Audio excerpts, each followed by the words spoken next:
Well, it is mid to late January and winter is finally here. We've had a few freezing days, but nothing like we're expecting to come our way here in Northeast Florida. And of course, our neighbors in Southeast Georgia are already starting to see some of the brunt of it. So in this video, I want to show you what I'm doing to get the meadow ready for these winter storms. First order of business is to get things harvested that would freeze. Now some of these are probably a little older than I would like to eat, but we will have them. We'll cut into them and see if there's anything in there that we can eat. And when you look at this eggplant, it's definitely had some worse for the wear because it was covered and uncovered because we had too much heat and then it got burnt. But we still got some green leaves on. I think I'm gonna just cut it back and cover it back up and see if we can keep it rolling into the next season.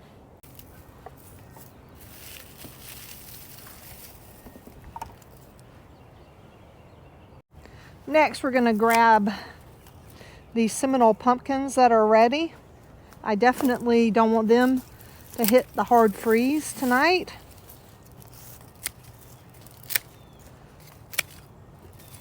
So that's pretty exciting right there.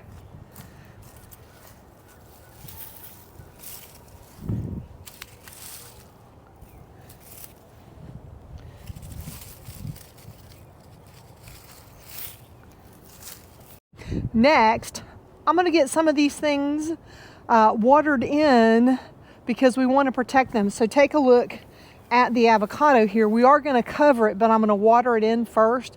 We've got buds, and I don't want those to freeze off because we want to have a nice crop this year.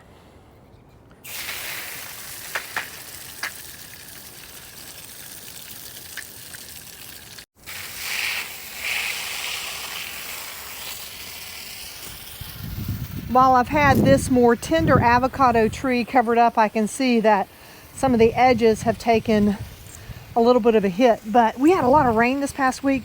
This didn't get much of the rain because it was covered up. So this will be good for this plant to help it be a little more fortified for this cold temperature that's coming. I had bananas to harvest right here. I cut it down so I could get to it the other day, but it looks like somebody has crawled up and eaten all that was left. Thank you, neighbors in the meadow. Appreciate that. Now that I am done watering, I'm going to go ahead and open all of the hoses. Make sure the water is emptied out of them. I'm going to take my little sprayer off so the hose is wide open. Get all of that out. I'm not strong enough to get that side off, but I did. The hose goes out to here, so I made sure this is off so all the water can drain out of this hose. And I disconnected the irrigation system for the garden beds as well. And tonight I'll come back out here and leave this dripping just a little to keep the water moving through the pipe. And basically on this side of the garden, I'm just going to rinse and repeat. Disconnecting the hose, making sure that it can drain out. And then over here, I'm going to open all of the lines so that any water that's left in the hoses can come out. That's all open. And I may even go ahead and pop this off of the manifold. It's not a one-handed job. Ha! There we go. I got that disconnected. So the hose here can drain out any water. And then all of the garden beds, I want to make sure they're open so that these can have any water that's left in them can run out.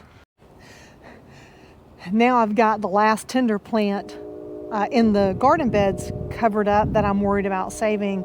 These little covers have been grayed, and underneath this, I should have shown you that to begin with, is the frame from Epic Gardening. It's like a cucumber tomato cage, but I have to say it works great in the winter too, supporting this frost blanket. I kind of have an on again, off again, on again relationship with these blankets because we've just had, as always, weird weather. And so when it's really cold, those need to be on. But when it starts getting into the 70s, if I leave those on, the plants suffer.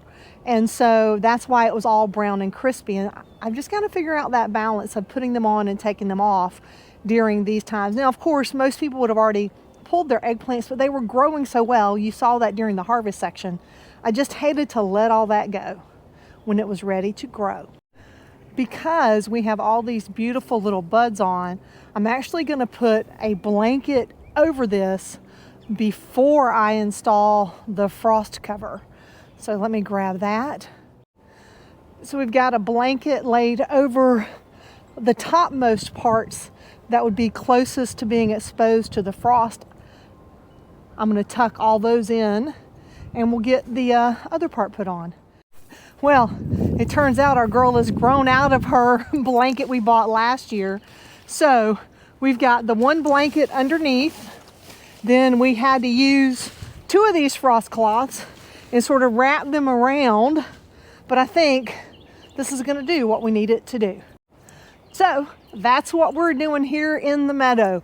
Harvesting everything that's left, making sure things are well watered in, disconnecting all of our irrigation, and then covering up the tender things that are left to make sure we have the very best we can for the next coming season.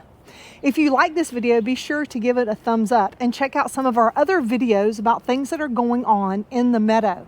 Until next time, my friends, remember to drink plenty of water, wear that high quality sunscreen, and as always, have a fantastic day.